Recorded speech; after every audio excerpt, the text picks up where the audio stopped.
You're listening to Podcast PXN, a video game podcast, delivering player experience news. Let's go!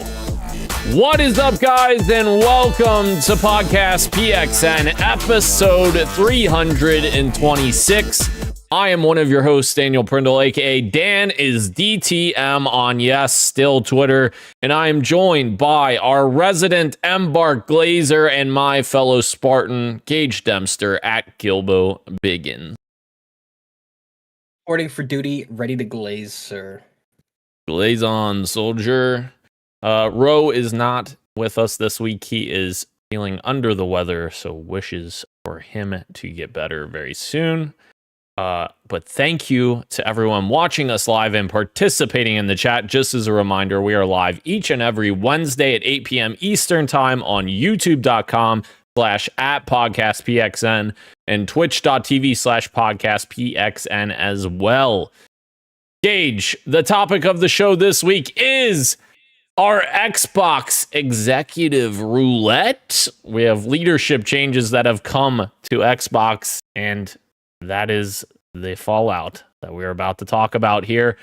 So first up, we get news on Friday that Phil Spencer has announced that he is retiring from Microsoft, and also Sarah Bond has resigned from Xbox.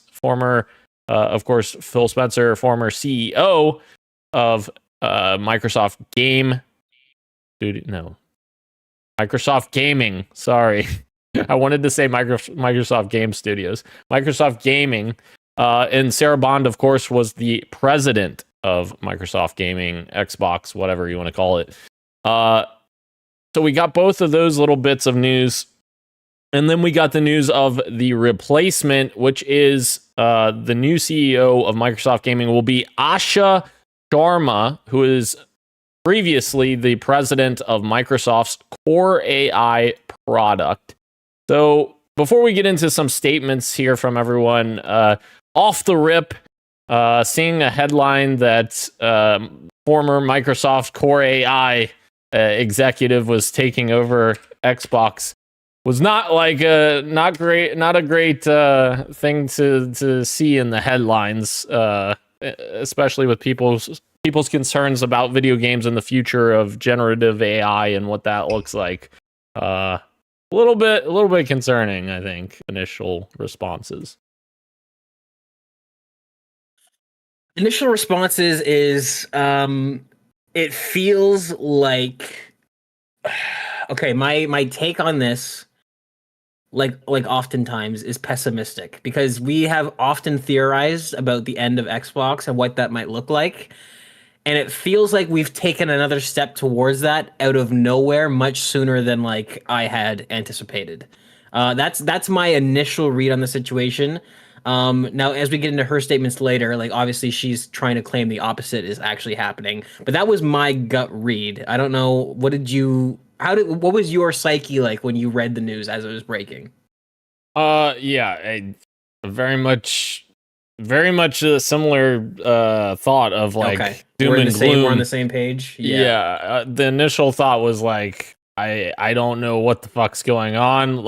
Especially since we heard Phil say so many times last year, as recent as last year, that he had no plans to retire anytime soon. And then all of a sudden, fucking out of the blue, I'm retiring, and effective Monday, which is 2 days from when he announced it, I'm gonna be gone. I decided today on Saturday that I just can't take it one more day, even though I'm off right now. It was, yeah.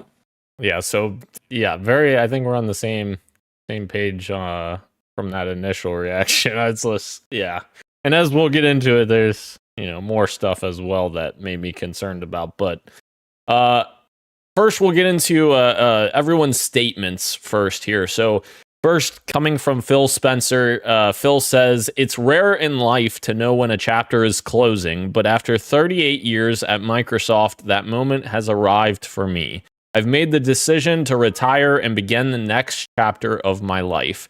It's a milestone that's given me a chance to reflect on the incredible journey I've been fortunate enough to share with so many of you.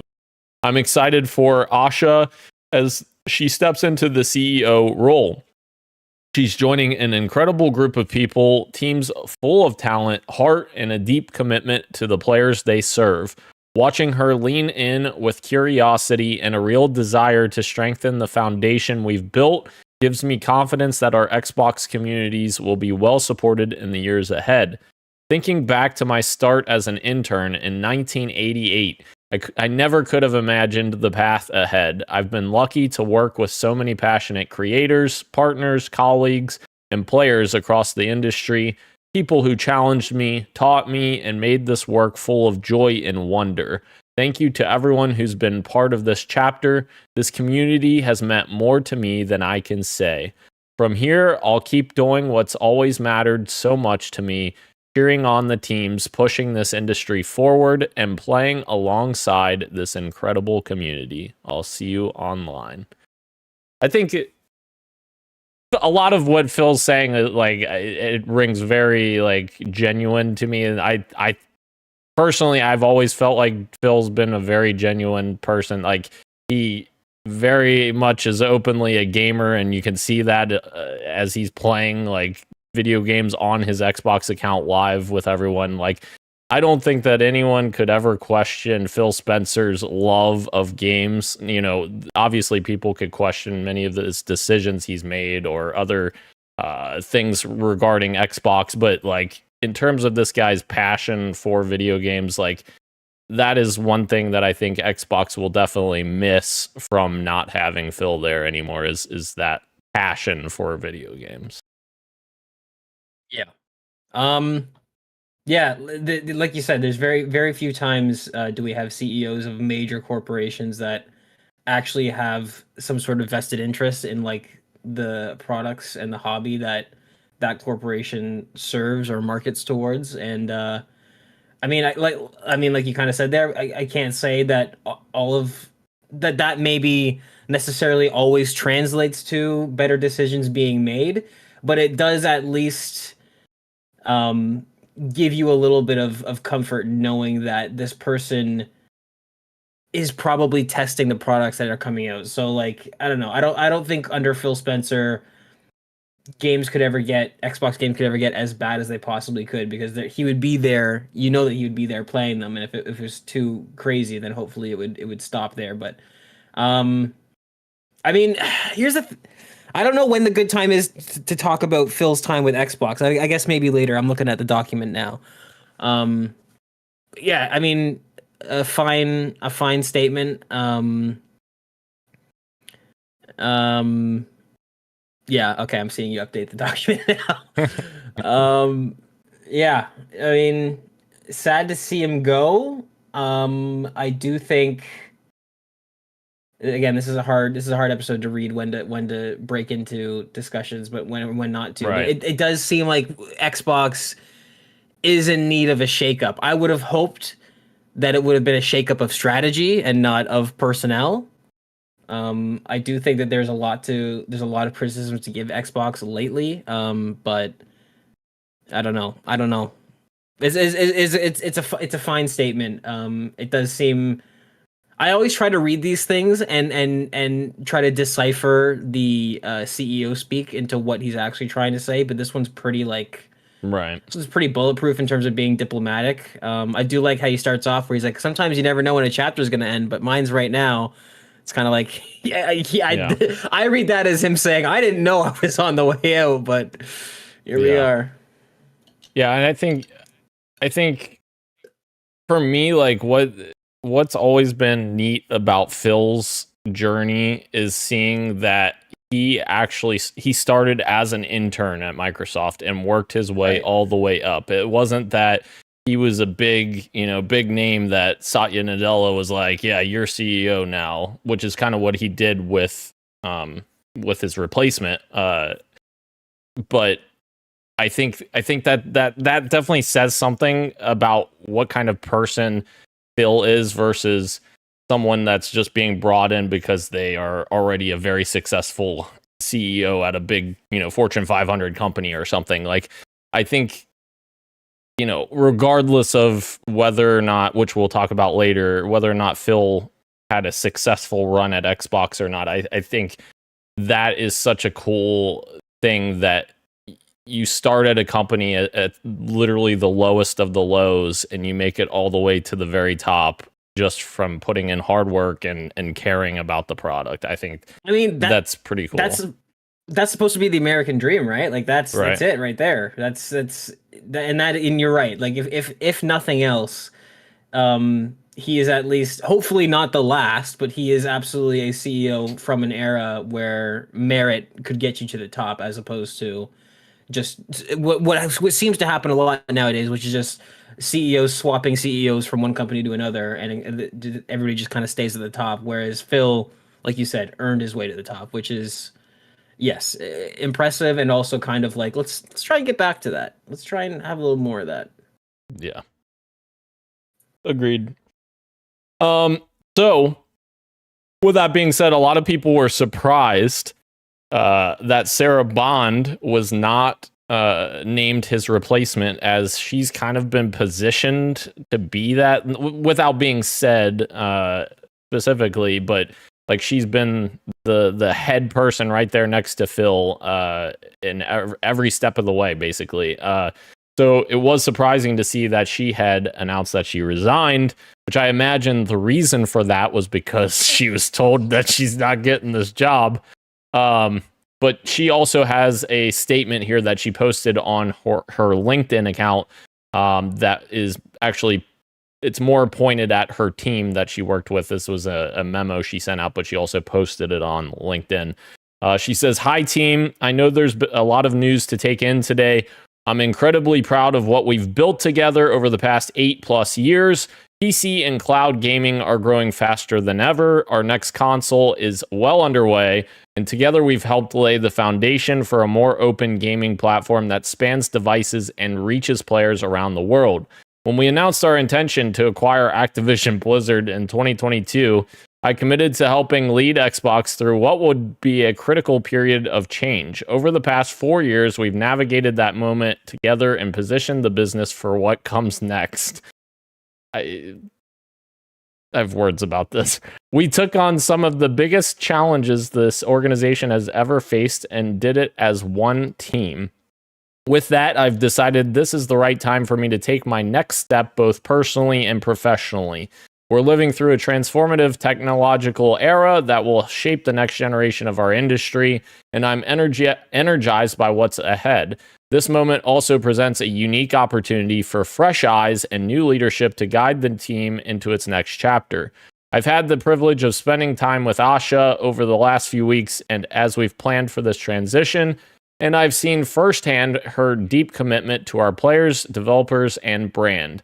She brings deep technology and commerce experience along with a strong track record of building and scaling platforms that the world uses. Xbox deserves this. I'm excited to see her lead this next chapter for our team. I'll remain on as a special advisor to Asha to help ensure a smooth transition and set the organization up for continued success. I want to thank Phil for his mentorship and friendship over the years. He's been a consistent champion of this business and the people who make it what it is. And I've learned a great deal from the way he leads through both opportunity and challenge. I'm grateful for his trust and support throughout my time on the team.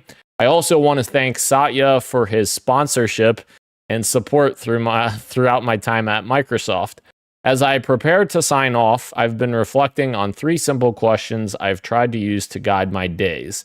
Did I bring my best? Did I help someone else succeed? Did I do my best work? I hope the answer has been yes for many of you. It's been a privilege to work alongside this team."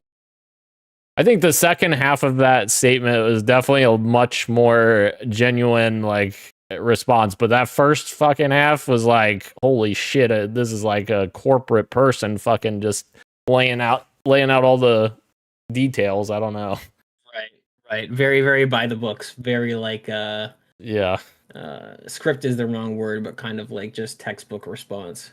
And I think especially lately, the last several events that we've seen Sarah talk at, and that she had that round table, I think. I can't remember what event that was at, but people were like, what the fuck is she saying? Like, she's saying some really off the wall things. Right. I remember that when people were asking her like not like pointed questions, but pretty direct questions, and then she would just come back with the most. I remember that. Yeah, I did not like that at all. Yeah. And the first half of this statement is very much the same as that.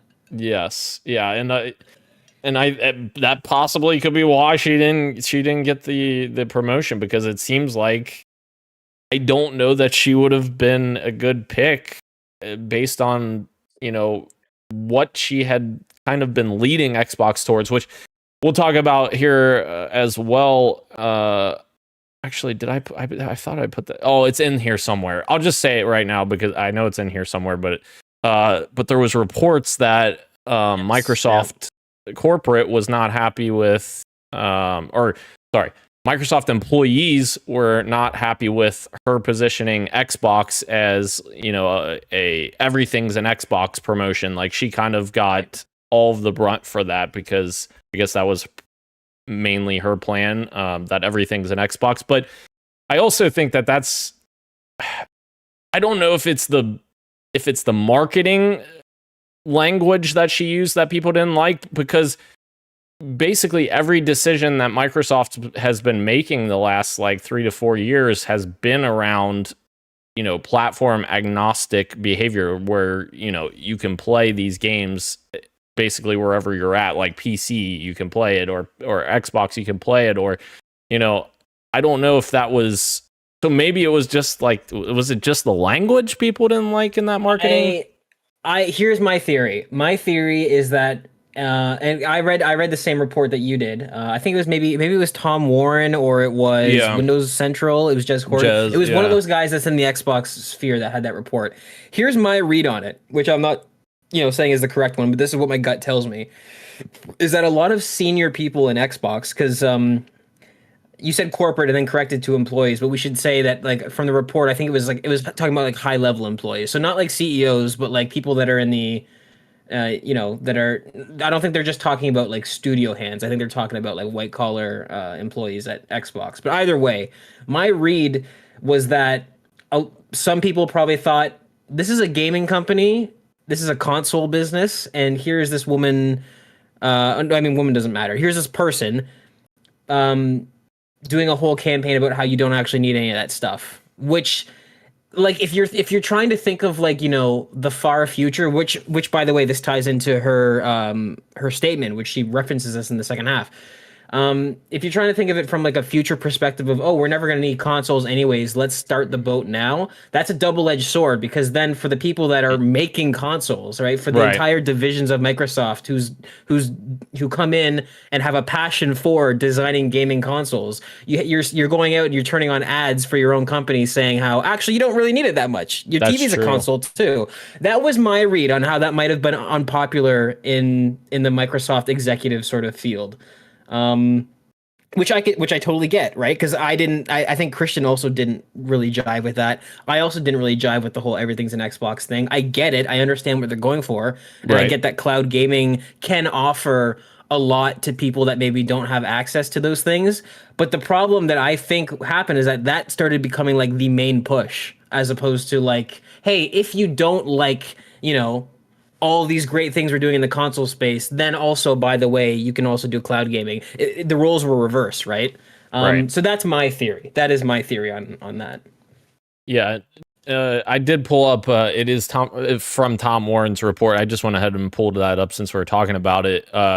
And so there's multiple things that had happened. So 6 months after Sarah Bond got promoted, Xbox executive Kareem Chowdhury, who reported directly to Bond, departed Microsoft and triggered another shakeup of some teams inside Xbox at the time.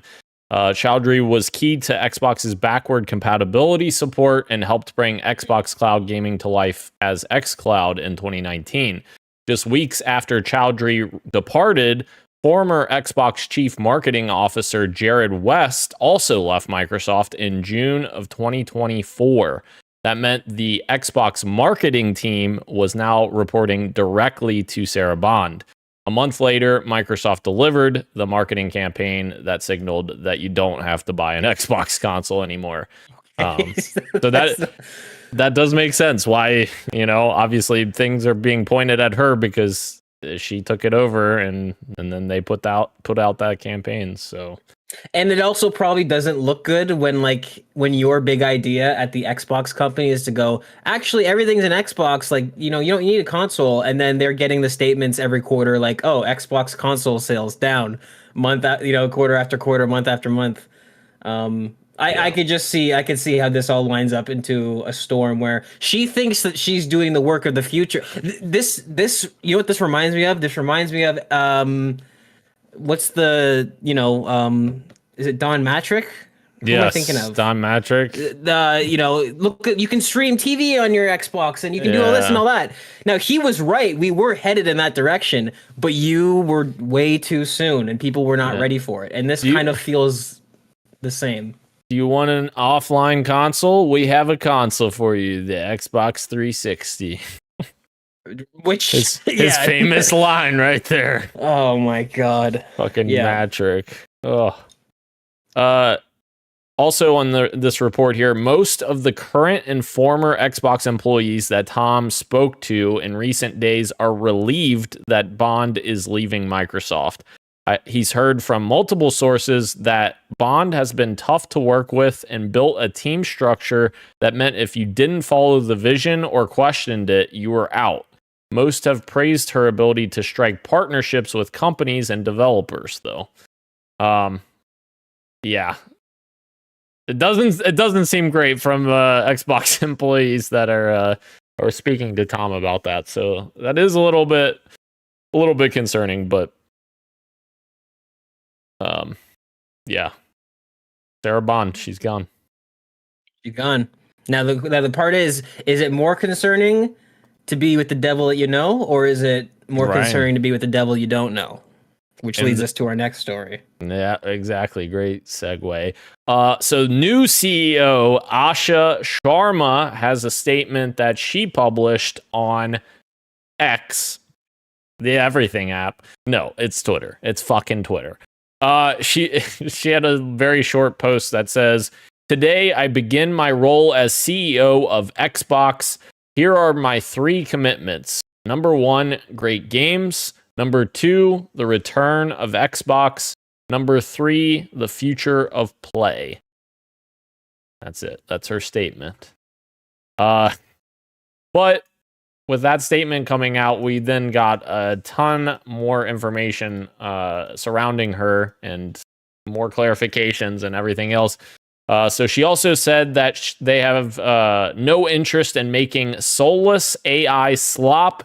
She says, as monetization and AI evolve and influence this future, we will not chase short-term efficiency or flood our ecosystem with soulless AI slop.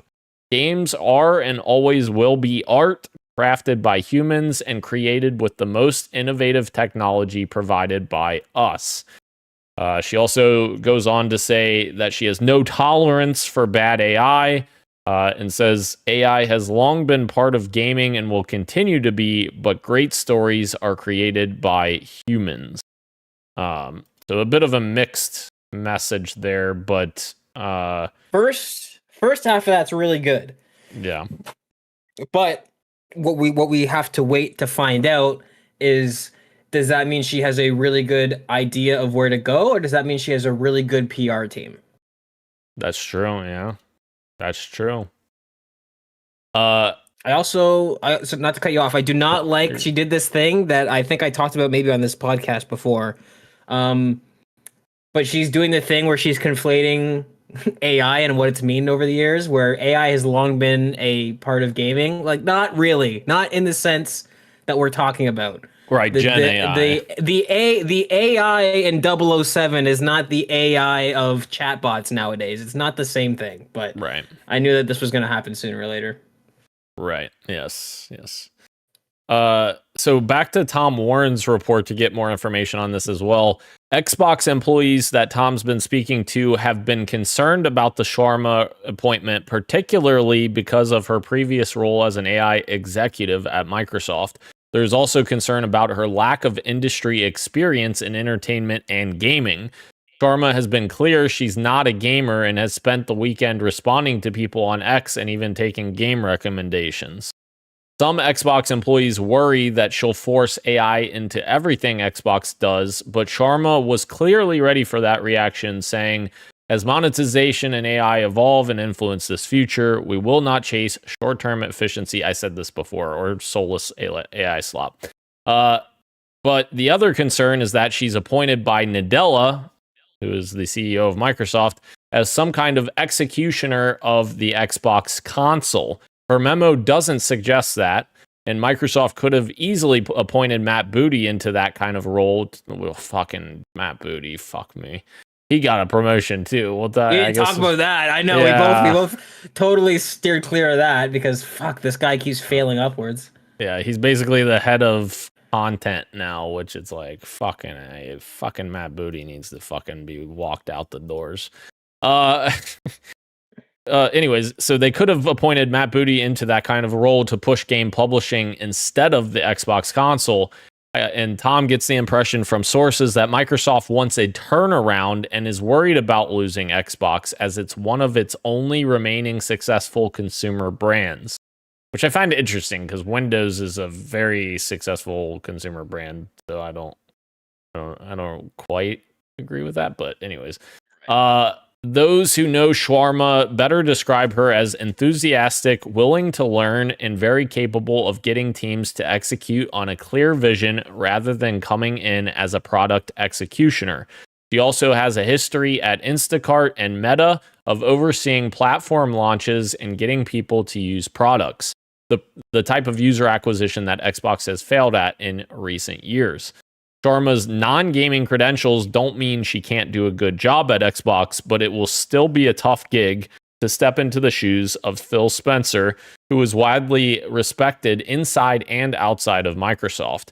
He will be remembered for the impact he had in turning Xbox around more than a decade ago, and Xbox could have easily died after the Xbox One disaster, but Spencer made transformative decisions that have benefited the entire gaming industry. Xbox led the way with consumer-friendly decisions like cross-play, allowing consumers to buy a game once and play it across PC and console. And also under Spencer's watch, Game Pass has forced competitors to offer similar subscription services, and also backwards compatibility, which they don't put in here, but also another huge thing that Phil kind of led the charge on. Right. So that was a lot there. So I think a lot of what she said in that those initial responses were positive if she's telling the truth. It's just we don't know right now. Like we're kind of like. Well, go ahead. Sorry, go ahead. Okay, we don't really know where this is going to lead us. But like everything she said up to this point, there's more here that we have to talk about that I have opposite opinions on that I don't feel good about. But everything up to this point of what we've been talking about, I feel like she's said a lot of the right things where she's saying like, we don't want AI slop. We don't want to not have humans telling these stories and making these games. Like, I think a lot of the things she's saying sound good. It's just a matter of if it will actually execute in that manner.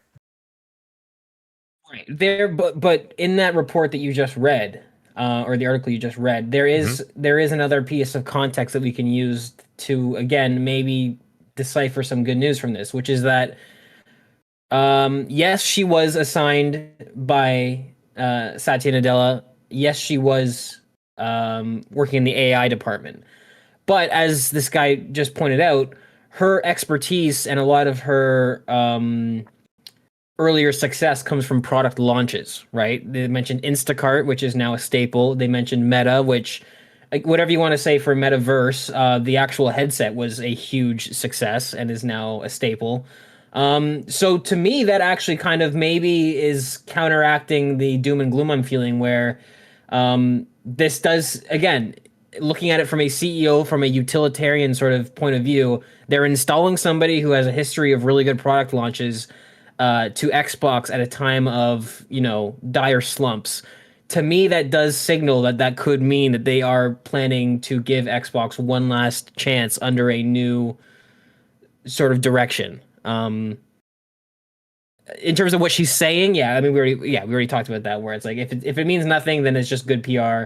If it means something, then it's a very good insider. But that was interesting that she's had, that she's kind of known for being really successful in product launches. I think that is worth something in kind of trying to decipher what's going on here. For sure.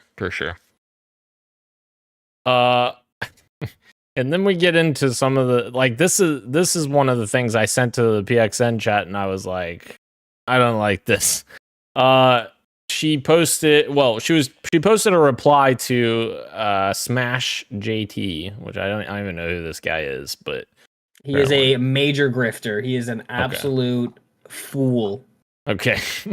So she was replying to him saying what her favorite games were, essentially, and she says, "Great list. I did my top 3 in another reply. Halo, Valheim, 007. It's been a long time since I played Chrono Trigger. Have you done every ending? Thanks for all the detail. I appreciate it a ton."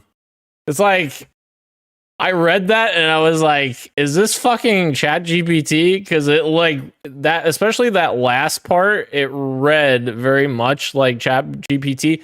However, I don't know how she talks. Like, I've never seen her posts before. Right. So, like, maybe she talks like this, but it just, like, it didn't feel great to me reading this, like, and making it feel like it was fucking AI. I didn't know that was the one you were grabbing, because I saw it in the docs here. This feels very much like an AI response. Yeah. So the problem is that there's been multiple now, because I saw one. And I wish I had grabbed it, but I saw that in the doc and thought it was the same one.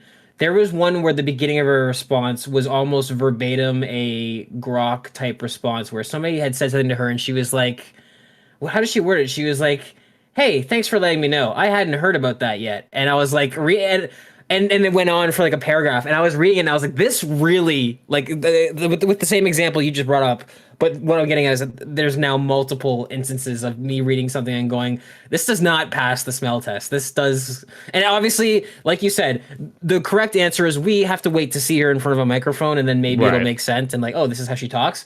But being the person who's coming from Core AI team and having all of your Twitter responses sound suspiciously like AI is certainly not a good look. Yes. Well, and to provide more context, also, we did learn that, I can't remember whose report it was, but we did learn that Sarah Bond apparently had an Xbox team that was dedicated to posting on her socials. So it wasn't actually her posting, and like, apparently she was like pretending to be a gamer and she really wasn't one, which was another thing that came up. So it's like, it also could be like this thing of like, did she have like some intern post this? Which actually, I guess I can just jump right into it, since we're kind of leading to that anyways. But Ryan McCaffrey kind of pointed that out. He got the feeling that, well, here, I'll just read what he said. Do I believe that AI is writing Asha Sharma's posts? No. Do I believe that an experienced gamer on the Xbox team may be helping her sound more like a real gamer with her social replies? Yes. Do I think it's a bad idea for her to try and fake this? Yes. He also responded to that saying, Sean Layton wasn't a gamer when he ran PlayStation. Doug Bowser isn't a gamer now. It's only a thing with Asha now because she's following Phil, who was very probably, no, is that the right way to say that? A gamer. I get why the comm strategy would be, see, she's a gamer, really, but gamers see right through that. And then Asha responded to Ryan and said, I agree, faking would be a terrible idea and wouldn't work. I also didn't expect my gamer tag to blow up, and the reality is more boring. I created it recently to learn and understand this world. I've played with my family, and it's a shared home account across devices, which you can see in the range of games and achievements. I fixed that this weekend, and everyone is only playing on their own gamer tags. But I get where this is coming from. I don't I don't pretend to be the best gamer, and even though I'm playing, that's still not my goal. My focus is to make Xbox the best place to play, return to our roots, ship great things, and become stronger for the future. And yes, I'm writing my own posts with a smiley face, which I feel like that was like the most genuine response that she could have given the situation. So I do at least appreciate that, because it feels like that post was genuine. But yeah, I think there is some concern about the rest of her posts, and like, is that AI or is it like some intern or whatever? Right. Whatever we was think. Was this one where they're like, Asha, they're catching on to the AI thing. We need you to come. Yeah, we need you to come type one reply, please. Right. Right. Yeah. And then she also had some final remarks on Phil's time with Xbox, which I thought I'd read here. Today, Matt and I had the chance to recognize Phil Spencer. Over the past couple of months, we've talked nearly every day about everything from hardware and strategy to creators and culture, and plenty about our kids and dogs too. Those conversations gave me a front row seat to what so many of you have known for decades. Phil is a remarkable leader, but even more than that, he's a deeply remarkable human being. When he took over at Xbox in 2014, it was a pivotal moment. He pushed for backward compatibility because players asked for it. He helped bring Xbox One X to life. He created Game Pass, and through it all, he recentered our decisions around players and creators. A lot of careers get summed up by milestones. Phil's impact shows up in stories, in the creators who felt safe taking risks, in the teams who did the best work of their lives because someone believed in them, and in players across generations who felt like Xbox was theirs. I'll always remember this day. I'm proud to be part of Team Xbox. Now our journey begins. Which once again, I appreciated this post too, because it seemed like she's an actual human being talking about Phil's kids and dogs. And I know Phil's talked about his daughters numerous times on different shows, and it's just cool to see that kind of side of people, because these are people at the end of the day.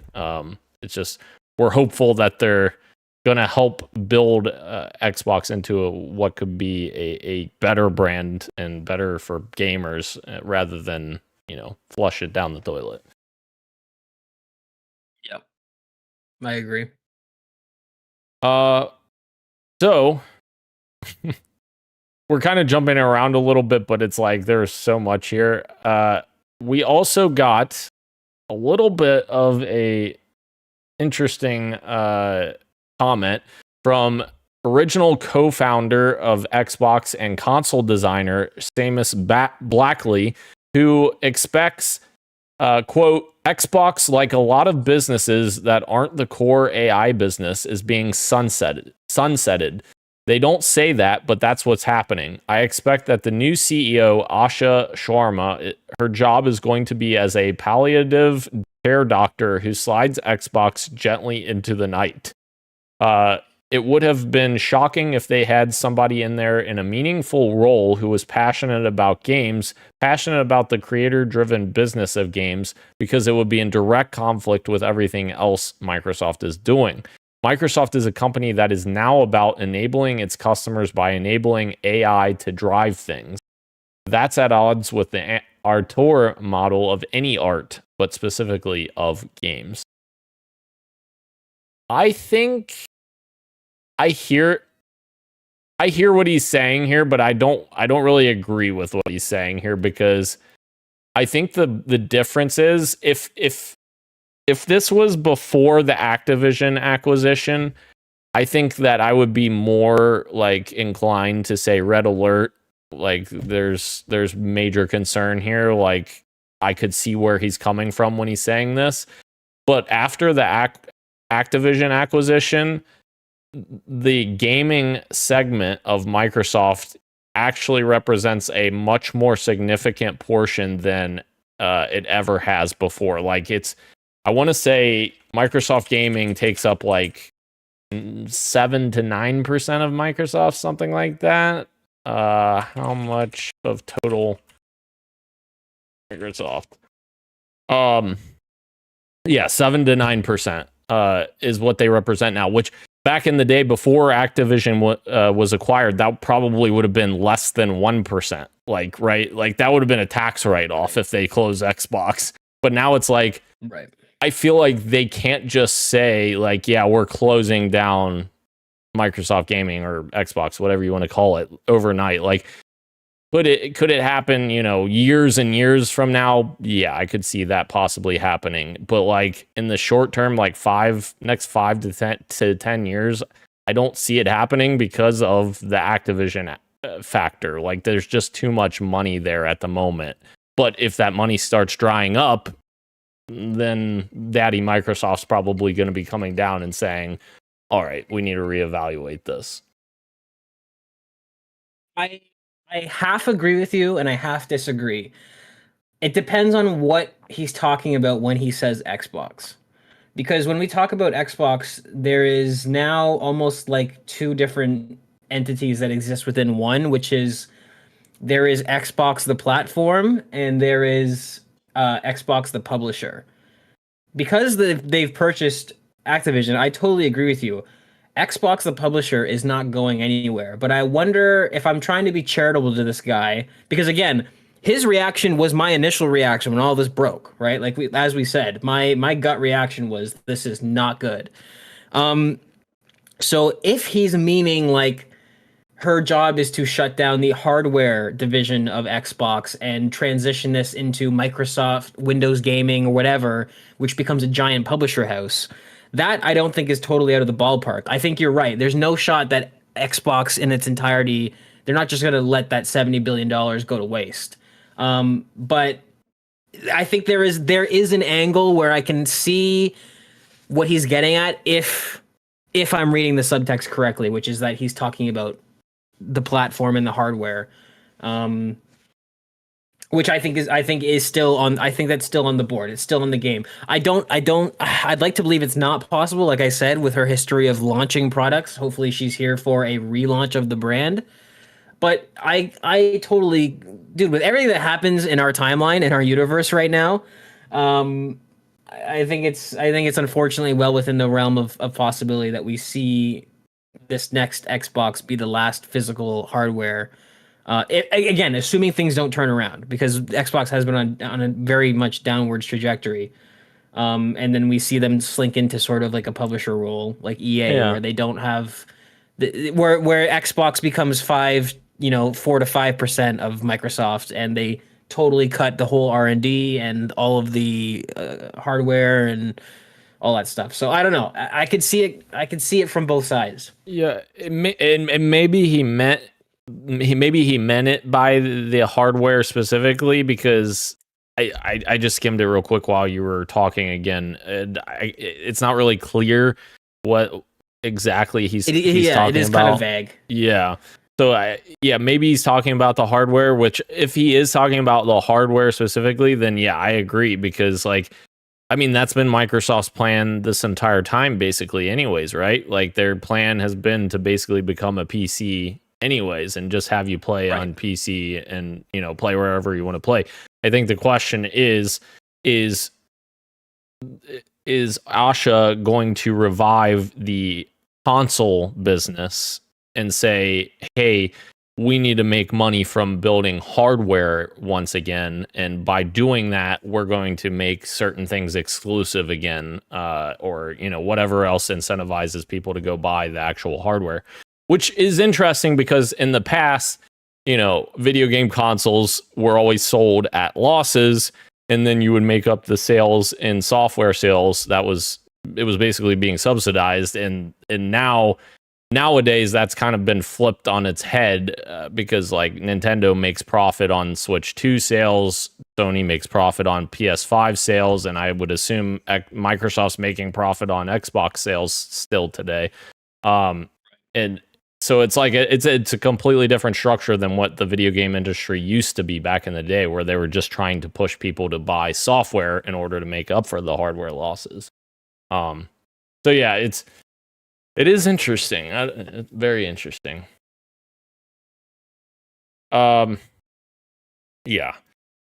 Jez Gordon also, as you had pointed out before, Jez Gordon also had a big interview that he had with Asha and also new CCO Matt Booty on Xbox's future, their commitment to studios and Asha's Xbox philosophy.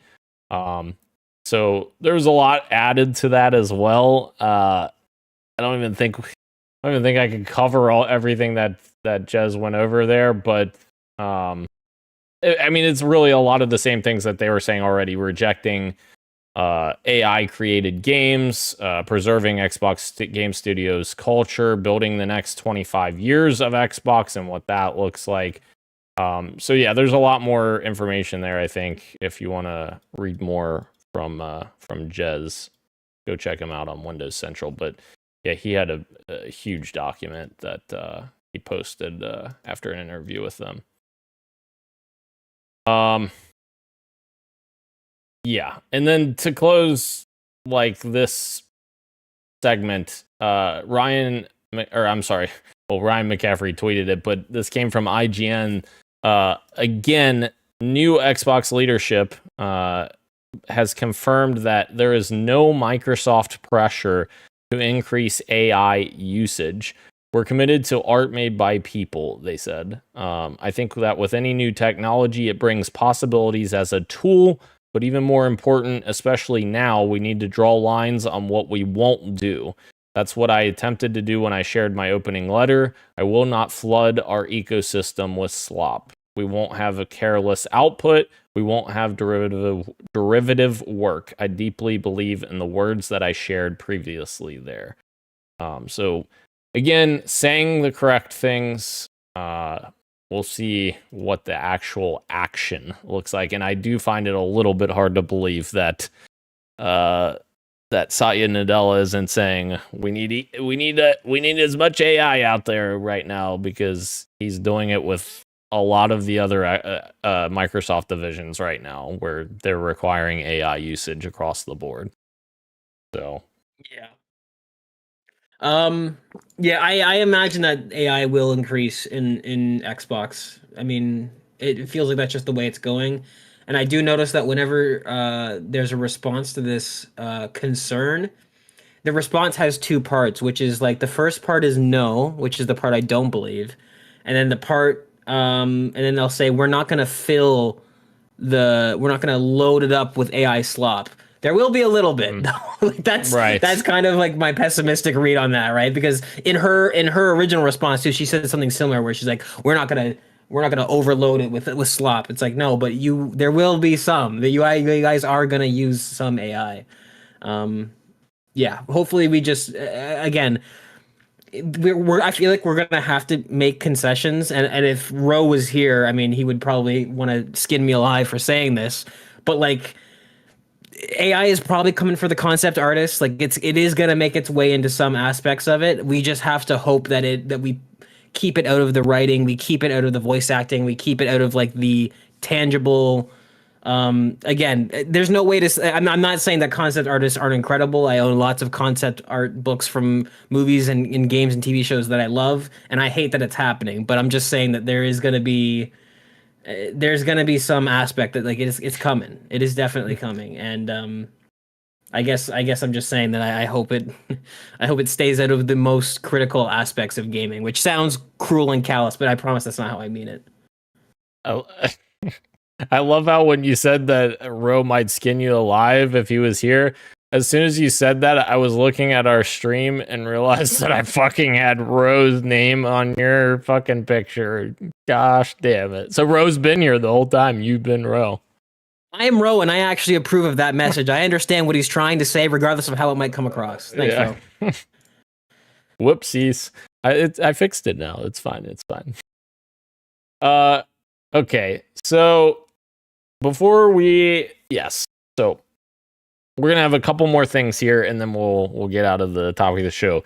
So Greg Miller also has chimed in, claiming that Phil's retirement was not planned. Greg said specifically, "I've been past something that again reiterates to me, I'm not going to read it. This was not planned." Don't know where Greg's getting that info. Don't know what, don't know the context. Don't know anything, but it is interesting to see that that he's saying that somebody passed him this and essentially confirming what we were already suspicious of. Like, why did this just randomly come out of nowhere? That Phil maybe wasn't, planning to retire, but maybe they're like, yeah, hey Phil, you need to retire. Maybe I should have made that clear at the top of the show, but when I said that, he had made the statement over the weekend that Monday he's done, I don't think he did retire on his own accord. That is my opinion, yes. So whether Greg has actual sources, which he probably, again, even though he's not a game developer, when you're in the industry this long and have this much sway, like, I'm sure that he has absolutely made friends and probably does have sources. He could just be riding the wave of like, oh yeah, obviously, duh, but no, I do think that Phil Spencer was forced out and that he was absolutely not planning to retire over last weekend. Right. Yeah. We agree on that for sure. I don't think. Yeah, everything that lined up with Phil's podcast appearances last year, where he was like, "Yeah, I'm not ready to retire anytime soon," and then all of a sudden, a year later, he's retiring. And it's like, I don't know. That's weird. Yeah. And I hope I also say that out loud, and I'm like, I hope that it wasn't something like, medical related, like maybe because maybe it wasn't planned, but maybe there was a medical thing that happened. Not to speculate, that's obviously speculating, but like hopefully nothing like that happened where he was forced by other means, but as well, obviously any kind of forcing would be bad. But yes. So you would rather that he got fired than be terminally ill, and I respect that. I understand. Yes. I respect that and agree. Yes. Right. So with that being said, what to think about Phil's time as CEO of Xbox, and like what do we think about what his time looked like? I'll just start here. It's going to be real quick. I'm not going to go on forever about this, but I truly think that Phil had the best intentions. I don't think that Phil made all of the right choices. I do think that he made many of those choices under pressure from the higher ups, including his boss Satya Nadella. I think that he was in a very tricky position, especially at the end of his career, when he had so much pressure on Big Daddy Microsoft, and much of that is on one of his decisions, which was that he took the acquisition of Activision to Satya and said, "Hey, I want to do this." Like, that's a big moment, because now you're like this massive. Well, not massive, but you're a much bigger portion of Microsoft than what you were before because of that massive acquisition. So therefore, more responsibility, more ownership, and that kind of stuff. But like, what I will say is, like, the beginning of Phil's tenure as CEO, he saved Xbox from a near fucking disaster of a fire, which was Xbox One. And that was Don Matrick's doing. Don Matrick fucking just lit a match and walked away. And, Phil's the one that took Kinect out from being required with Xbox One. Phil led the team to create new hardware in the Xbox One S and One X, despite maybe me not necessarily loving the names One S, One X. I think those consoles were absolutely fucking incredible. Like, the fact that we got the smallest Xbox ever when the Xbox One S came out, and then when the X came out, it was also the smallest console ever. It got even smaller, yet way more powerful, is like an insane engineering feat. The Xbox One X is like one of my favorite designed consoles ever. Like, it's an incredibly designed console, especially compared next to the original Xbox One, which is just a disgusting like rock. So like, yes, I think Phil had ups and downs. I think Phil cared about what he was doing, but ultimately he did pretty much save Xbox from dying significantly sooner than maybe it will now. I don't know. Guess we'll see on that. I'm gonna be a little bit more cheeky with my response, which is that There's a saying from a movie that Dan loves called "You either die a hero or you live long enough to see yourself become the villain." Phil Spencer did not become a villain, but he did go from an S tier CEO that single-handedly reversed course on so many bad decisions and did steer Xbox out of turbulent waters into a clearing. But then, unfortunately, almost certainly unintentionally, steered them right back into different turbulent waters. That is kind of like, I mean, it's unfortunate because like he did do so much to save the brand, and there is so much to give him credit for. And I don't think Xbox's current state removes any of that. It's just there's both. He did very, very good things. I would say like, I mean, the good he did for Xbox is it is very remarkable. There's lots of CEOs that take the helm of a company and aren't able to keep things going in a positive direction. That is much more common. So the fact that Phil Spencer, in his later years ended up doing that, that's not exceptionally bad of him to do. It is exceptionally good of him to save the brand like he did, which he absolutely did do. He totally turned it around.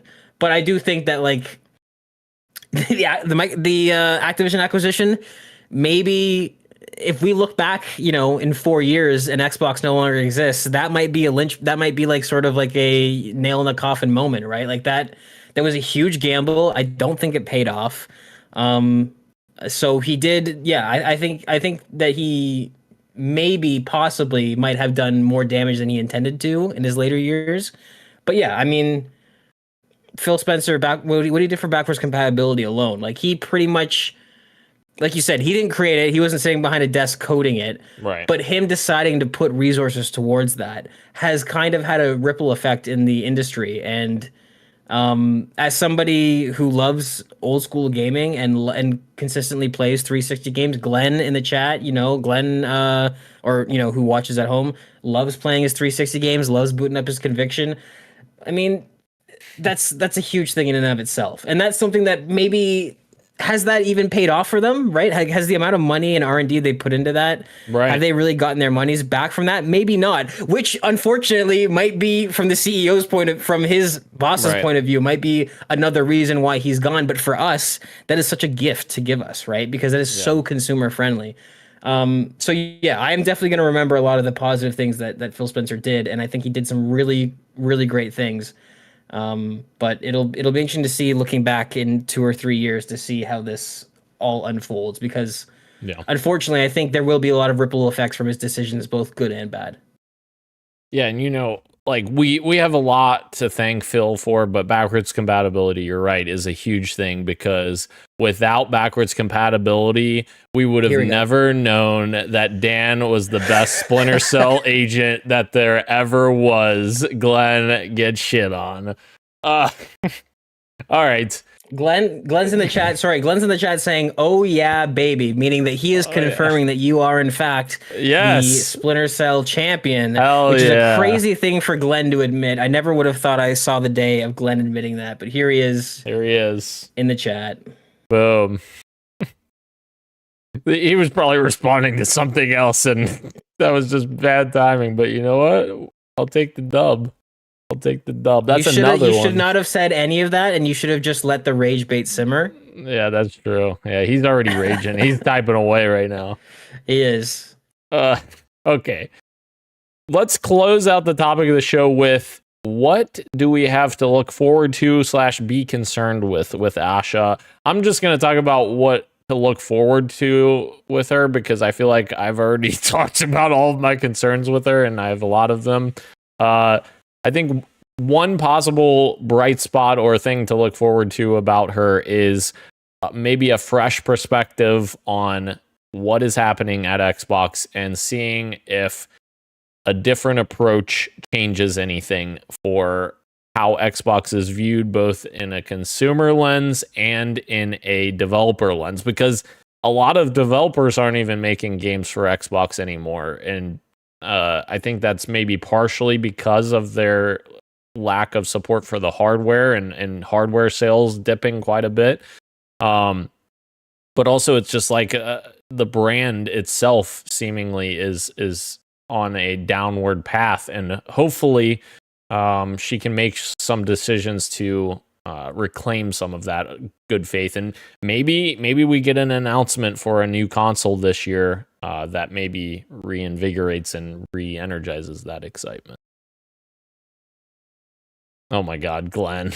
Glenn said, "You're lucky Emma's here. I have so many mean words to say." You're exactly right. That was responding to something else.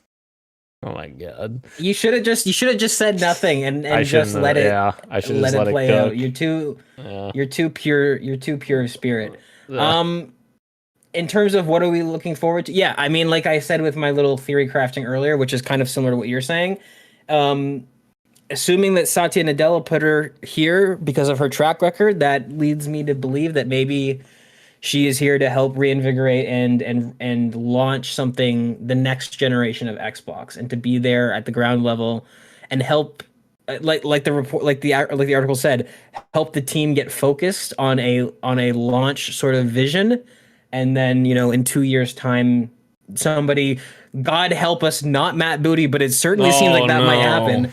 Somebody else takes over the lead for the long term, and she's just here to sort of launch the next era of Xbox.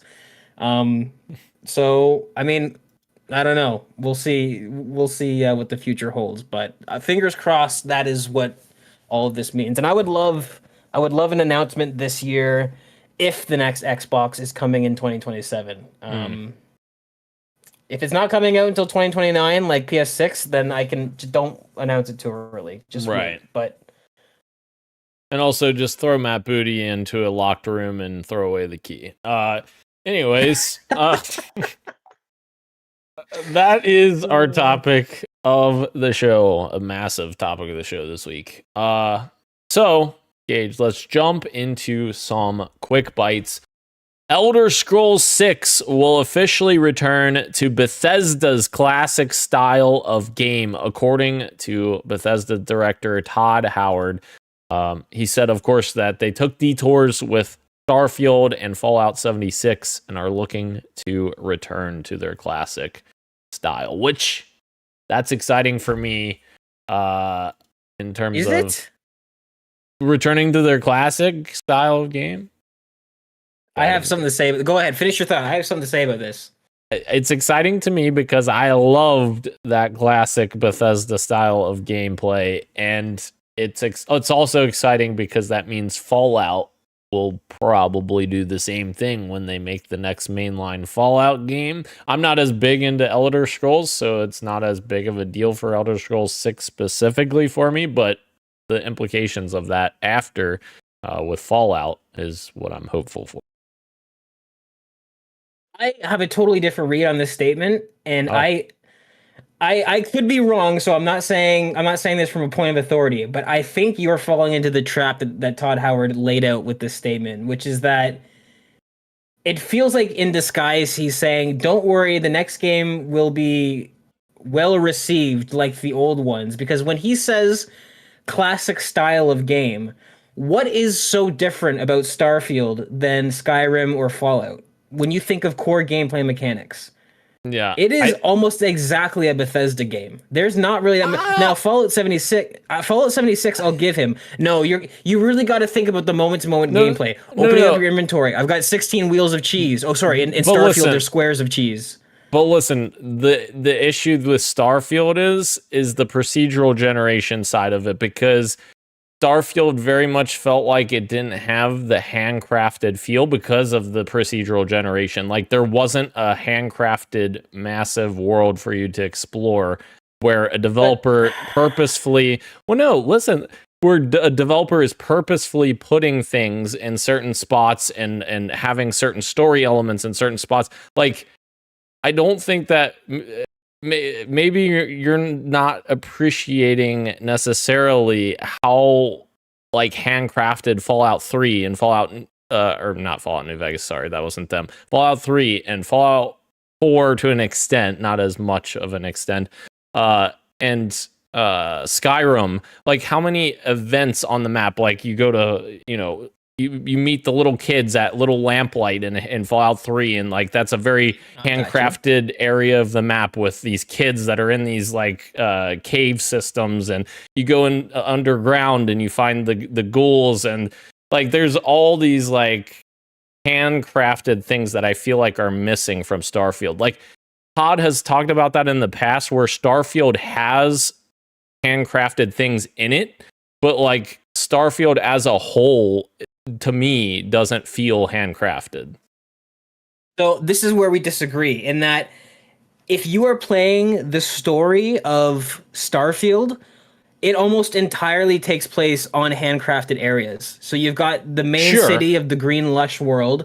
Sure. You've got the, what is it called? The UCP, whatever, the main battleship that the police faction's on. Yep. You've got the pirate home station, and then you've got the Neon City. Almost all of the big story missions that you're doing, the quest-wise, happen on the handcrafted planets. Now, I understand the procedural generation was a big marketing point for Starfield, but like in terms of its core gameplay on the sticks, it like that's what I'm saying. Like I don't think that Starfield strayed very far from the classic style of Bethesda game.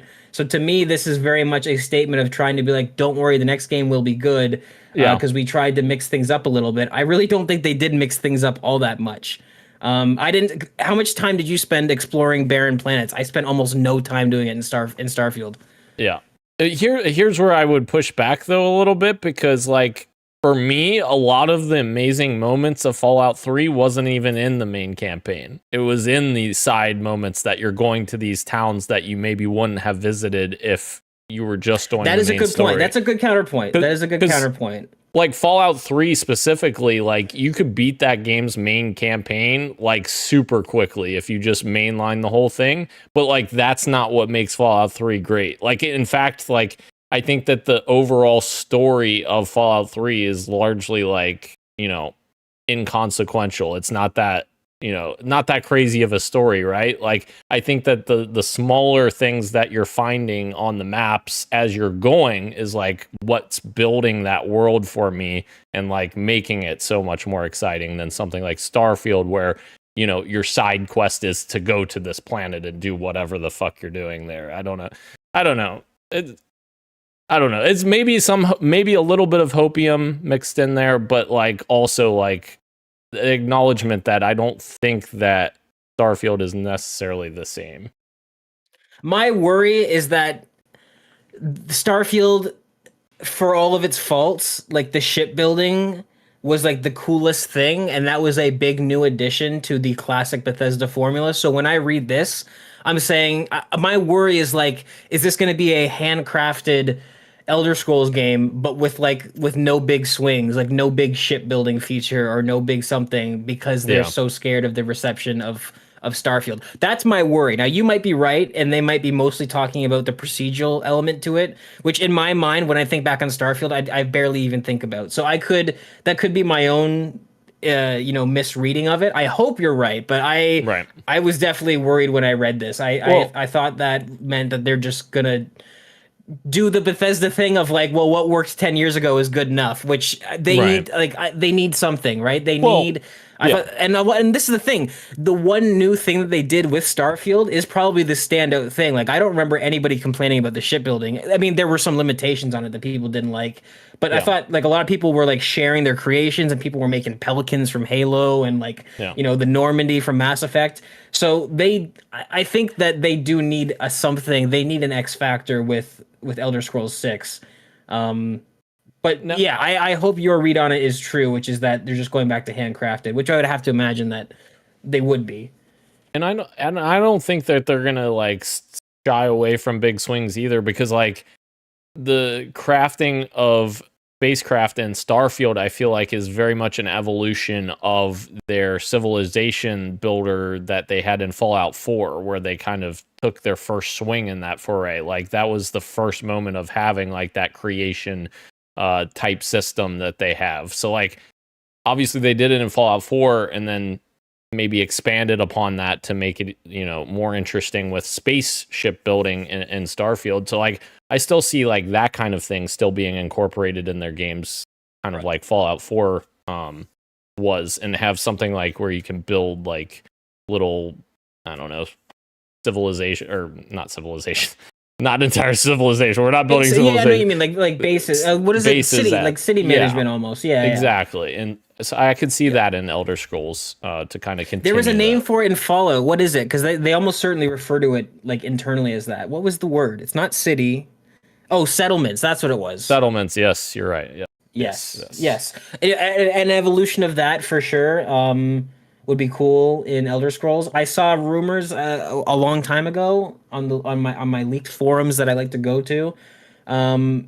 There was nothing indicating that it was legit, so I just kind of casted it away until now. But somebody was saying that there will be a legitimate shipbuilder in the next Elder Scrolls, but it'll be obviously like pirate ships, and it'll be it'll be like modular. It won't be totally freeform, but something like that would be cool for sure, right? That and some settle management. I'm just hoping for the things like lean into the genre of whatever game you're building. So the next Elder Scrolls is obviously medieval themed, fantasy themed. Put like weapon forging where you can like change like the length and the hilt of your sword, and you can actually make different sets of armor, and you can put engravings in them. Like like lean into that sort of stuff. It doesn't have to be, it doesn't have to have all these crazy new ideas, but like just add texture to whatever genre you're doing. For sure. That was an excellent quick bite that we had there. Very quick. Very quick. All right. Our next quick bite. Destiny 2's next expansion has been delayed for 3 months to June 2026. Shadow and Order was the name of the update. They're focusing on quality of life updates. This update is being changed and expanded to include sizable quality of life updates and will be renamed as well. So it will not be called that when it comes out. It will now launch June 9th, 2026. See what happens there. Some not so great news. And what the hell did I just do there? The hell? Apparently Google Chrome has a new feature where you can have tabs side by side with each other inside the same browser window. That's weird. I've never seen that before. That must be new. Layoffs have hit Ubisoft Toronto as around 40 people, around 8% of the studio, has been let go. Production on the Splinter Cell remake still continues, says Ubisoft. So some layoffs there, still making the Splinter Cell remake. Not great for the people affected, but hopefully this fucking game comes out. I love the idea of Ubisoft, which has become a company that is so mismanaged, where they're sitting there with this iconic and deeply loved franchise about a stealth espionage spy thriller, going like, what should this game be? I just don't get it. Which, like, when was this announced? Was this like announced in like 2020? It was a long time ago. I want to say maybe I want to say 2021 at the latest. Yeah. It was December 2021. It was announced. Like, what are we doing here? What do we do? All we've seen is the logo with the goggles. Like, you guys really do not understand your own IP. That, like, what's going on? And again, this almost certainly is not the developers. I'm sure that they have, like, again, this is, you guys have done things like The Division. You know what I mean? Like, there is talent at Ubisoft still. Right. The idea that leadership just can't come together under what a Splinter Cell game is supposed to be is crazy. I mean, maybe this is probably frowned upon advice, especially in the corporate world, but start poaching some Capcom employees. Like, it's really not that hard. It's really not that hard to do a really good remake. I promise you. You just have to know what the IP is. That's all you have to know. I'm ready for the Ubisoft Renaissance. We got the Capcom Renaissance. We're still living in the Capcom Renaissance. The Capcom Renaissance has yet to end. No. And Ubisoft has yet to begin. Our next quick bite. Bluepoint Games is officially being shut down by Sony. A lot of people very surprised about this, as Sony just acquired the studio 5 years ago and hasn't made anything since they were acquired. They released Demon Souls remake at the launch of PS5. Or wait, was Demon Souls the launch or Shadow of the Colossus? I don't know. But they made Shadow of the Colossus and Demon Souls remakes, and they have now been shut down. Unfortunate for one of the industry's best teams at making remakes. Both were extremely well received critically. I don't know what the sales were like. I mean, they're both niche games and niche genres, so you can't obviously expect that much, but the Demon Souls like visually looks incredible, and I know that there are a lot of people really excited with that. And this is a very strange move. This is a Matt Booty-esque move, actually, now that we're talking about it. Yeah, not great. Not great at all. And seemingly it was probably because of their live service game. They were the ones making the live service God of War game, right? And that got canceled. Which it's like, sure, but that wasn't even was their that decision. their idea? Were they passionate about doing a live service God of War game? Right. You know what I mean? That's what I'm saying. Yeah, they're Sony shutting them down, and it wasn't even them that wanted to do that. Yeah. Right. I don't know. Pokemon fans out there are eating. Bro, you're out there somewhere. You're eating. Pokemon Fire Red and Leaf Green is coming to the Nintendo Switch on February 27th, which is just 2 days away on Friday. Very exciting. We've already seen it listed on the eShop. $19.99 for both versions of the game. And yes, it is a Nintendo game, so if you want to own both of them, you must pay $19.99 for both of them. Because it's Nintendo. Pokemon Presents will also stream on February 27th as well, celebrating 30 years of Pokemon. I'm excited to see what they announce, because everyone knows at this point I've got a Pokemon card collection that's growing, and I'm addicted to the card experience now. Okay. Let's get some cool, like, 30th anniversary art. Some cards. Right. Sick. Upcoming Ubisoft projects have been detailed here. Jeff Keighley posted here in a new interview with Variety. Ubisoft CEO Yves Guillemot says that the company has 2 new Far Cry games in development. Why? I don't know. Several Assassin's Creed games in development with both single player and multiplayer experiences. Yay.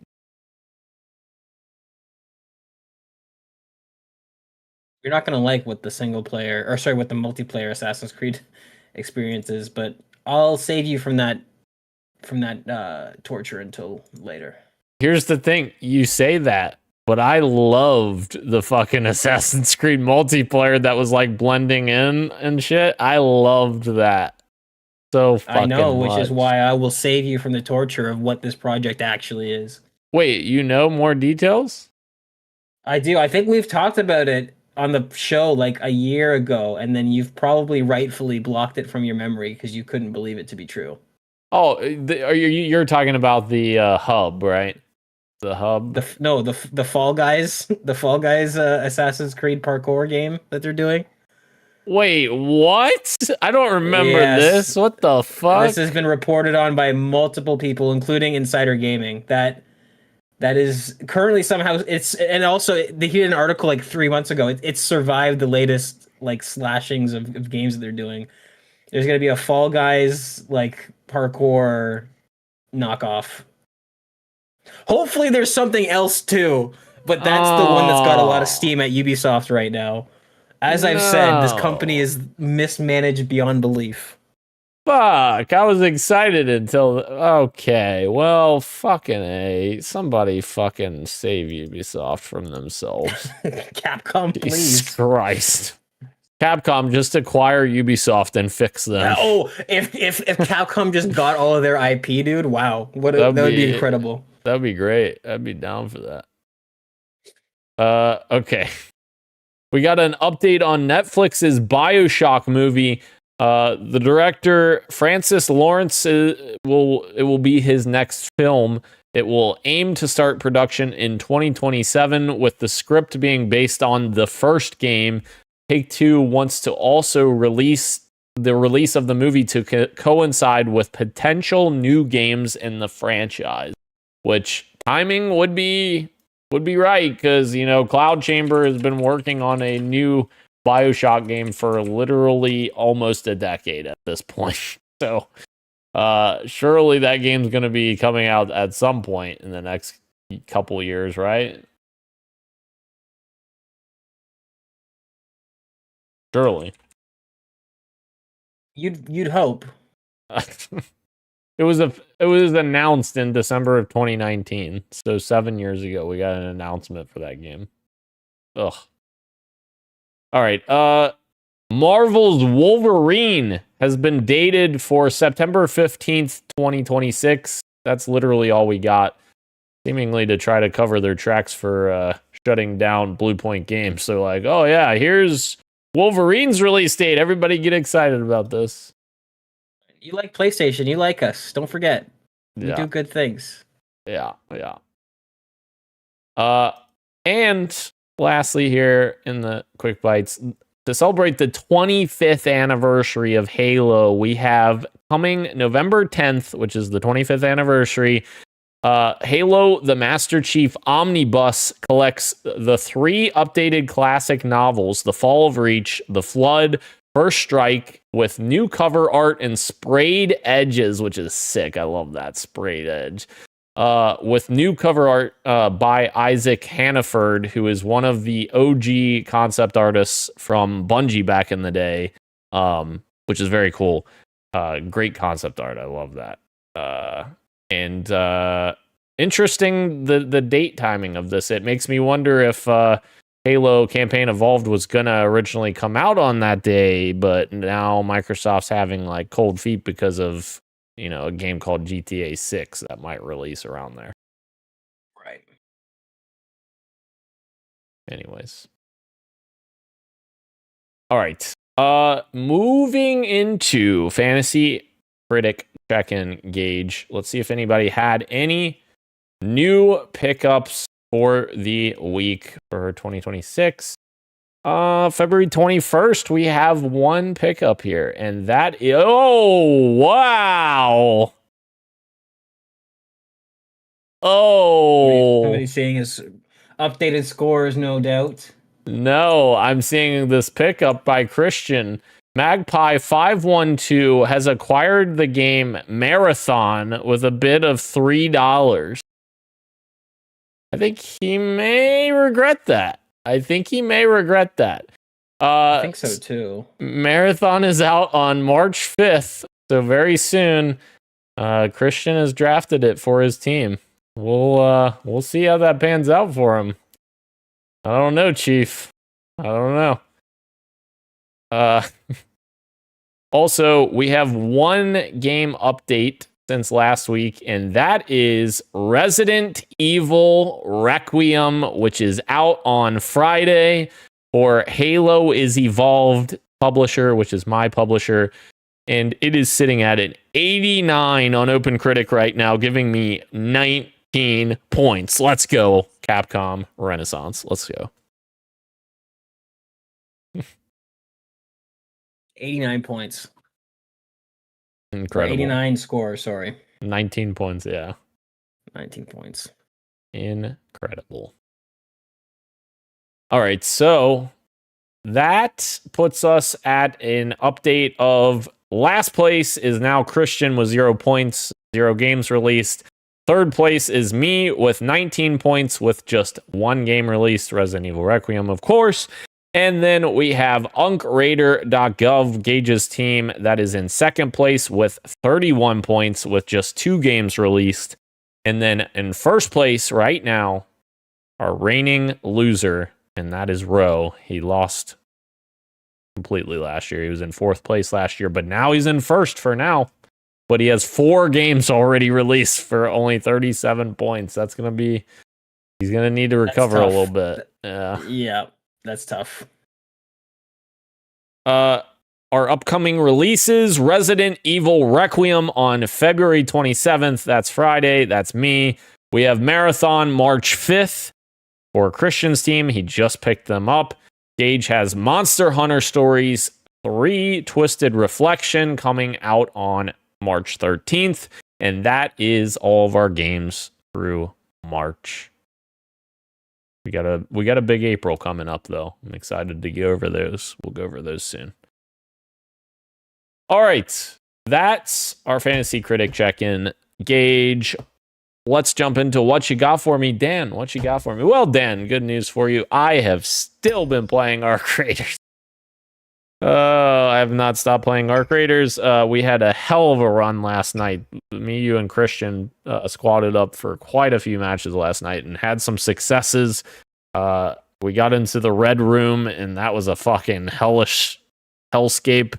But yeah, we had a lot of fun. A lot of good raids, a lot of laughs, a lot of craziness too. Also, I told you guys about this already, but the fucking electromagnetic storm, when I went into that yesterday before we squatted up, I went in right before the hurricane event, and apparently it fucking just dials up because I saw more lightning than I've ever seen in my entire life in that game combined in that one match. Like, that was absolutely insane. I don't even know, maybe that was a bug, but like, it was literally nonstop lightning. I was scared for my life there. But what else did we play? We played something else on Steam. Oh, did we play Rust? We did. We played Rust. We did play Rust. So back, if anyone has listened to the podcast from day one, when I was with Sean doing the podcast, I did a lot of Rust raids back then. I talked about it a lot back then. What Arc Raiders is now was basically Rust back then for me. So it was kind of fun to jump back in with the lads, even if the lads didn't enjoy it. I enjoyed it. It was fun. This is the problem, is that I want to enjoy a game like that, but I would love it more if it wasn't. Which I understand. This is how this game is not for me, right? Because if they catered to me, then everybody else that's put thousands of hours into it, like, you would hate it. But like the mechanics and stuff in that game, I want a more long-term version of that. I want like a PvE server kind of like experience where you're building bases and doing stuff. Yeah. But for the okay, we're getting invaded. We're getting word from Christian. Wait, are you guys recording right now? Of course. We What are, time is it? yeah. Oh. Sorry, I'm leaving school. No, please go ahead, please. I had nothing to say. I thought you guys were just chatting, so I'll keep going about your little base building. Incredible.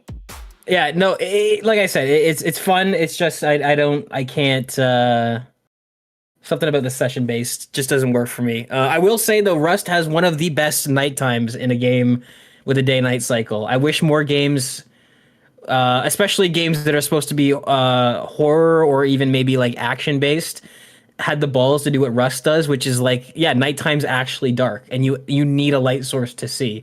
Yeah. There's no gamma scrubbing, there's none of that. Like, it is pitch black and it's very cool vibes. It's also very scary. It's also very Yes. scary when people are raiding you, because back when I played it a lot, like fucking when people were raiding in the middle of the pitch black, it was terrifying because you didn't know where anyone just hear was. feet pitter pattering outside your base. Like, yeah, that sounds awesome. Yeah. That sounds great. Did you talk about the moment when we rage quit? Oh yeah. We got stuck in a mine. We were exploring together. I forgot about this. We got stuck in a mine that had almost like a chained up level of platforming to get out of this mine, and we just could not do it. We could not do it. We quit. We also played Lort. Dan, what are your thoughts on Lort? Lort was a game. It was a game. That is an accurate. That is. Yeah, was that is a what it game. is. Dan doesn't know how to have fun. I liked Lort. I think I liked Lort. I don't know. Lort got refunded. Lort got refunded, and it was one of those games where you could clearly see the inspirations and see how, like, oh, this would make sense why this would work together, and then it just they don't execute it at all. IMO. It is definitely missing a little bit of its own identity. It does kind of have that, even though I'm not saying that it does for sure, but it does have that sort of Unreal Marketplace feel where it's just like assets that have been thrown together. Somebody is going to make a Lort type game with its own art style, and it will probably do very well, is my prediction. Because there is something there with those few games mixed together in the right way. Glenn says, would you say that you are rusty when you jump back into it then, Dan? Incredible. Huge. Incredible, Glenn. Absolutely huge. I do have two other games to talk about real quick. One of which we've already played, and we've probably talked about, so I won't spend too much time on it. I am replaying Orcs Must Die 3 with a friend from work. And we're playing through on the hardest difficulty now. We're like min-maxing all of our strategies to try and get through it. And it's fun. It's a fun time. It's a game that you don't have to take too seriously. But does stand on its own 2 feet with enough systems, and it's fun. It's just a fun time. Orcs Must Die 3, having a good time. Some say the Christian best. doesn't know how to fun. Go ahead, Dan. Some say the best Orcs May Die game. A lot of the fans agree with you. That is the best one. And then the last game I'll talk about, because I have been playing Arc Raiders as well, as everyone knows, all the time. The last game I'll talk about is a little game called Raven's Watch, which has surpassed my expectations. This is a game that unjustly people like myself kind of look at the surface level and go, oh, it's a roguelite kind of Hades clone. But then you play it, and on the sticks, it actually does not feel like Hades that much at all. Certain characters do because of their kit. It actually kind of feels like a Diablo roguelite. It is such a fun game, especially in co-op, where you're kind of every skill has a really long cooldown to start, and you're sort of like teaming up, and you're having, one character goes in and stuns the whole crowd. The next character comes in and uses an ability to apply fire damage, and then you use an ability to apply vulnerable, and everybody tries to like thin the herd. With it has some Night Rain kind of influence too, with the day-night cycle, and only having a certain amount of days to get things done before you have to fight the boss. Very, very fun, very polished. Tons of characters that each have like 6 or 7 skills that all feel really unique. Everything has its own animations, its own like special effects. There's not a lot of copy and paste in this game. Really, really pleasantly surprised with Raven's Watch. I'm having a ball playing it, and I cannot wait to jump back in. Hell yeah. I'm going to tell my story from last night. Uh-oh. I went to put my PC in sleep mode, and I accidentally, apparently, booted up Vampire Crawlers, the Steam Next Fest demo, and had it on entirely overnight while I slept. So I played 10.5 hours of that game. You played? Wait, you play? Yeah, I was gonna say played with an asterisk. He played it like Asha played Xbox for sure. Oh god. Sure. I just turned it on and walked away. Right. Oh, Jesus. Oh. Anything else, Hey, Christian? Here's a question. Yeah, here's a question for you guys for the few subsequent casts or whatever. Is Arc Raiders steering away from PvP? I feel like the most engaged I've been with that game has been entirely around when we go into like different maps searching for PvP fights. Everything else is like solid. It's good. Not as tight as the PvP. Not as much fun as the PvP, I should say. Something to think about. Yeah, I don't know. This is the thing, right? With how taken everybody is with this game, it's hard to forget that it is still kind of new. Like, it's been out for 3 months. I don't think that they've done enough to kind of steer it in either direction. I hope that they don't continue to only do... Because so far, like, yeah, I see what you mean. Like, they had the shared watch event, which is kind of premised around teaming up together and attacking the Ark. But we've only had 2 limited events like that. So like I feel like it hasn't, I don't think it's solidified in one way or the other. I would like to see them, as we've talked about off air, I would like to see them give more opportunity for either trials or something to give PvP its time in the limelight.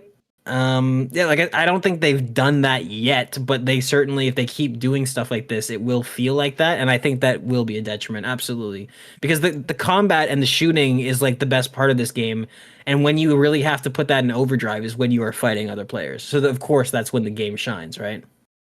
I want to say one more thing, but I want to hear what Dan has to say first. Yeah, I don't think that I think that there's not one size fits all for this game because like there's so many different players that are playing this game so many different ways, and like how the matchmaking works, it kind of gears you towards whatever you're wanting to do. So like if you're wanting to be PvP only, you can absolutely do that and you're going to be put into PvP lobbies. But if you just want to kill Arc, you can just go into Arc lobbies just by being friendly and not shooting anyone and that kind of stuff. So like I think it's interesting because they're kind of in a position where they have to try to support both and try to do it in a way that feels good to play. And one thing I will say, we didn't talk about the update. I kind of forgot about it, but I did see some people talking about the new arc, and I kind of agree with them to an extent that the two new arc that are in the game, the Firefly and the Comet, feel way too similar to what's already there. Like the Firefly is basically the same thing as a fireball, except it's an aerial version of it. And the Comet is basically the same thing as a pop, except it's bigger. Like, I think there's maybe an opportunity for them to be a little bit more unique in what new arc they can create. And obviously that's one small criticism. I think that it's cool that they have two new enemies with this update. And I think the Shredder, despite my hatred of the Shredder, is a really great design and like an interesting addition to the game. And I think it's much more interesting than like the two new arc that we got currently. Yeah, there is. Go ahead. No, the whole reason why I brought this up is because, Arc just had their, I wouldn't call it the big update, but they had their like sizable monthly update, right? There's a content drop with the map condition, the new Arc, and a couple of like small things to like keep you focused, right? Or not focused, to keep you invested in the game. And we checked out most of it, right? We're not doing the seasonal stuff yet because we're waiting for the wipe and then doing that after so we can get the perks for our next raider. And like after playing the Hurricane, I thought like, yeah, this is cool, but I'm having way more fun just booting up into Stella, just doing PvP, which is what I could have been doing for months anyway, and what we had been doing. And that's not to say I'm not having fun with the game, but like the content drops that are coming are just like not as, it's not pushing me to be as invested in the game as what I'm already doing, is what I guess I'm trying to say. Yeah, I think I agree. Like longevity wise, like the Hurricane map event isn't gonna like make me play this game like way more than I would have before. But I actually did like the Hurricane event and how it affects your character and like the shield mechanic and all of that. I think that was all very interesting additions. I think we could get more out of it too, because we are also I think we were accidentally doing the Zoomer thing of like just trying to get the most dopamine. Whenever we want to do PvP, we always go to Stella. We should be kind of engaging with the systems and being like, right, let's do PvP, but let's do it on a Hurricane on Bird City or Berry City. Bird City. And let's try and work around that. Let's try and work around the Hurricane, right? Let's do PvP, but let's do it on Electric Storm on Bluegate. Like we do kind of resort to the same thing, which is I think is maybe giving us a little bit of a biased objective, because I bet you do have to think about the Hurricane a lot more if you're going in there and just going from fight to fight with players. I'm realizing it's also end of season, so like if it were beginning of season, we'd be doing more stuff with like, yeah, I have a key for Dam, and let's go do it on we've Hurricane. Got quests that we want to level up, right? Yeah. Well, and like Stella gives such a instant gratification type feel because like it's so small and confined that you can easily find fights and jump into fights. Whereas like some of the bigger maps, you may walk around for a while and not find anyone, or you may spawn pretty close to someone. It's like you just never know on the bigger maps. So that I think maybe that's probably part of why we always seem to go into Stella's, because we have that instant gratification of getting into PvP fights. All right. Well then, gents, Thank you again to everyone joining us live on YouTube and Twitch, as well as podcast services everywhere, including Apple Podcasts, YouTube Music, Spotify, and everywhere else you get your podcasts. Thank you, Gage. Thank you, Christian, as well, for joining us here at the end. Ro will return. I am Daniel, and this has been Podcast PXN, and we are out. Much love, and keep on gaming. Adios.